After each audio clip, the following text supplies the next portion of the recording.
Hi everyone, welcome to the Radiant Lawcast. My name is Sena. Joining me for the very first time is Maeve MacGlinchey. How are you doing, Maeve? I'm good, thanks, Sena. How are you doing? Good. Welcome to the Lawcast. I'm excited to be here. Yes, I feel like I've been trying to get you to come on and then I've had like admin issues on my end and then I kind of dropped the ball for a year. Yep. But we're back. How are you doing, Maeve? I'm good, thank you. Good. We're going to talk today about the adoption of legal tech in, contracting and law firms in general. But before we get into that, let's just chat about you and your journey before getting to Radiant and at Radiant. Obviously, me and you started at the same time, but then I think it's always interesting to know where someone's story comes from, legal story, that is. Yeah. So I had a traditional start, law school, 4 years of practice, and then I was a bit disenchanted with practice itself, kind of the archaic nature of it. Yeah. And ultimately ended up taking a quote unquote sabbatical just before the pandemic hit. And then I realized, I thought I made a big mistake, but I actually found myself in this project called Mass Access, which was essentially a access to justice project out of Massachusetts. So I worked remotely for them throughout the pandemic. And through that experience, got a lot of exposure to legal tech.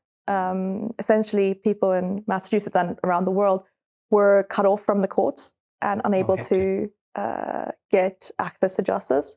Mm-hmm. So we developed, using DocAssemble, a program, a guided interview, which would help litigants get access to the courts in a time when they otherwise wouldn't have. That was a very big thing during the pandemic. Huge. I mean, we kind of forget now how bad it was.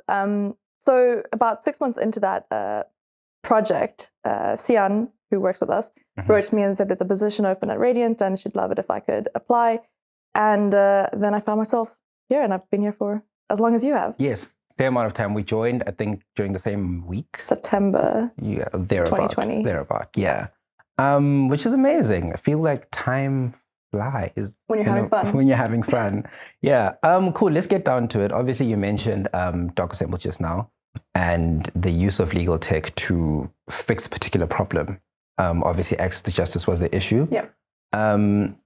Your general thoughts on, the adoption of legal tech in law firms. Do you think that it's just like lip service and we're just spotting all this stuff and we're saying, oh, yes, we're all getting involved in legal tech, we're all doing this, we're all doing that.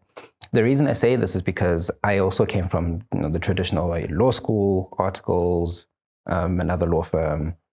And at each of the firms I worked at, there was the whole, we're innovative, we're modern, the buzzwords, we're doing all these things. But when I actually did the work, I felt like I felt like I'm also being innovative, but I didn't have like experience to like a whole bunch of other stuff. Yeah. Then I joined up with Radiant and I realized that a lot of the things that we were still doing at these organizations was unfortunately still a bit dated. And maybe for some of them, they don't have a choice because they still have to deal with government departments, which aren't, as caught up as, other private entities. But one of the things that struck me was, I think a lot of firms say, no, we use legal tech, we're innovative, we're all cool on technology. And then you look back and you're like, actually, maybe that wasn't the case. What's your general thoughts on that? Do you think it's just lip service? Do you think, people are just using it as buzzwords? So I think what I think is that there's certain barriers to adoption of legal tech. So what we've seen is it kind of gets divided into two sections, right? Yeah. The first is people signing up to a product or a service. Mm-hmm. The second one is actually getting lawyers to use that product or service once you've signed up to it. Okay.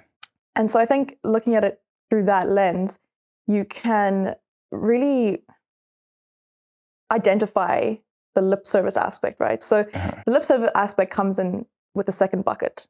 People have adopted it, but they're not actually utilizing it within their firm. And I think that there's quite a large amount of that, primarily because if you look at lawyers, there's a lot of older lawyers who are slow to adopt change. And obviously they're training the junior lawyers who will then learn from those seniors. So I think in terms of whether or not it's lip service, I think Radiant genuinely uses the legal tech that we have subscribed to. Yeah. I think there's always room for more. But I think that Radiant is a bit of an outlier in that sense. Yeah. I mean, I open my PC and then I've got like 20 apps and I'm using literally almost all of them on a day-to-day basis to solve things which in the past literally took me hours. Like working on a document, you find that some of the stuff that you were fixing would take you forever, like just to get it ready to send across the other side. And then when you find that we use certain apps and certain tech, it's quicker, right? Everything is faster, and that's been like refreshing for me. I just wanted to ask, do you feel the same way? Do you feel like ever since you joined Radiant, there's just been a change in that sense? Yeah, so definitely I think as an alternative legal service provider, you have to think differently and act differently. I think that our proprietary software, Remarkable, which basically uses Word functions but makes it easier to access. Some of the things that it offers are not possible in Word. So having access to that has made my like day-to-day drafting and review worlds different. Yeah. And then I think the additional software that we subscribe to or have purchased additionally also helps our lawyers be more efficient, operate in a more agile way. Yeah. You did mention, and I find that was a very interesting point, that the difficulty is in adoption, right? So people will download software, they'll purchase it, they'll license it, but they won't adopt it. One of the things you mentioned is as a barrier to adopting it is old heads teaching new heads, and then obviously that no one wants to change, right? Yeah. Are there any other barriers that you think would be of interest, that you think that you've identified, that you think that's another one? Or just reluctance, it's just fear of changing behavior? I think the reluctance maybe stems from two issues. One is like the UI or the UX of that software. Yeah. So people can purchase it with good intentions, but then really struggle to use it once they've actually purchased it. Yes. I think that once you've purchased it, those are probably the biggest hurdles. I think before purchasing, the biggest hurdle is obviously cost. Yes. I think even though it's going to ultimately save firms and alternative legal service providers cost, it's hard to part with that money up front. Especially without the proven results. Yeah. So, for example, if I had to license a Remarkable from Radiant or whatever to help improve the document formatting and document issues, things that could cut out maybe 3 to 4 hours of my time in a day, just that upfront cost might not seem like a good idea to someone who can't actually see how much of a difference it's making. Yeah, you need to run experiments and prove a whole bunch of things before you get the buy-in from the people who hold the purse. Cool. So in the previous episode, you haven't watched it yet, the one I did with Alex. It'll air at some point. I haven't watched it because it wasn't released. As of this point, it hasn't been released, right? But there's something that I spoke to him about, and I stated as a fear that maybe at some point with the use of AI and blockchain technology and all these things, lawyers might become redundant. And there's just this fear that, well, if we're using tech to solve so many of our legal issues, the stuff that tech can solve, or stuff that tech can help with, it might make us lawyers redundant. And then you'll have a whole bunch of companies saying, oh, why do I need to get a lawyer to draft this when I can just download a template of, an Express software or DocAssemble or whatever, or, any other form of legal tech that I can use to solve the issue. Do you share that fear that we might become redundant, and then, the rise of the machines will take over? Sorry for the Terminator reference. I love Terminator. I said this to Alex the last time, I love Terminator. But do you share that sentiment, or do you also think, no, not going to happen? I think I've long held the belief that technology will augment lawyers' work. Yeah. And I think that the lawyers who don't adopt it will be replaced by lawyers who believe in the tech. Oh, they'll be replaced by other lawyers, but not by the tech itself. No. Okay. So I think that there's this misplaced fear, and I think that people adopting, or lawyers adopting tech will, as I said, replace the ones who don't adopt it. Yeah. I don't think that tech will replace the lawyers themselves. I think that there's certain things that, computers won't be able to do. There's certain nuances. I don't know. Yeah. I don't want to be out of a job. But I think that there's a human touch that's very important. Exactly. And I think that, if you look in the medical industry as well, tech is making huge strides, but there's certain elements that cannot be replicated by a computer. Yeah.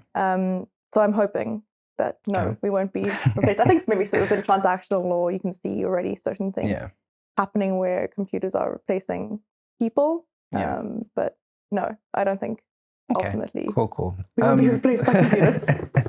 Cool. And just to go into sort of the last segment of our chat, if we're in Cape Town right now, obviously there's a lot of traditional law firms around, a lot of firms still doing things in a very archaic way, very old school. Even I think our courts are still doing things in a very, backward. No, I won't say backwards. Backwards is a bad word. Maybe we can edit that out. I don't know. But in an archaic way, right? If I was to task you today and say, you know what, Maeve, let's go around Cape Town and fix the issue and get, maybe change mentalities, maybe train up people, how would you think the best way of approaching it would be? Would it just be like hosting events like we've done in the past, where we host like seminars and we say, oh no, look, have a look, this is how Remarkable works, this is how Contract Expect works, and we invite a whole bunch of lawyers to come through and we teach them a lot of these things. Do you think that would be effective, or do you have like any other things that you've ever thought about that you think maybe if I was to roll this out to another law firm, this is how I'd go about it? I think demos, formal demos of presenting to people that, you've assembled in front of you only goes so far. I think the most powerful thing that I've seen is when I'm negotiating live on a call, sharing my screen, and I use a function of Remarkable. Yes. And the other lawyer on the other side will say, like, how did you find the definitions? And so in my mind, if I had to sell a product, I would try and infiltrate in that way. I just think, as I said, demos kind of only go so far. And also you kind of selling like a pre-baked product, right? You're not you're not doing it live. For example, I think people who do live demos are very risky.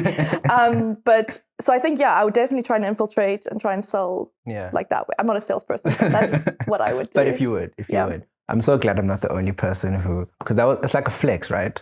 When you're on a negotiation call, for people who don't understand. So sometimes we get on these calls with counterparties and we negotiate terms, trying to get to best positions. Sometimes we accept things, but this is all done on a shared document. So sometimes I'll share my screen and there'll be features where I'll do something on Remarkable, like, oh, that's impressive. I'm like, yeah, it is. It's like a little subtle thing that I walk away feeling like I'm the better lawyer, even though like the person maybe 10 years more experienced than I am. And then just because I've done something a little different, then it looks like I'm on top of things, even though maybe I'm not so sure.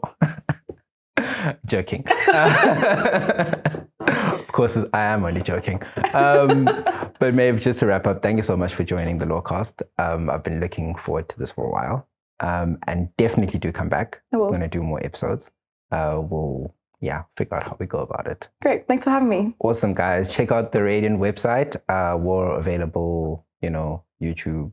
This will be on YouTube and on LinkedIn. We'll post on LinkedIn. And if you just want to find out more about what we do about our firm, just go on radiantlaw.com, I think. Should be. And subscribe. Check you guys next time. Like and subscribe. Check you guys next time. Cheers.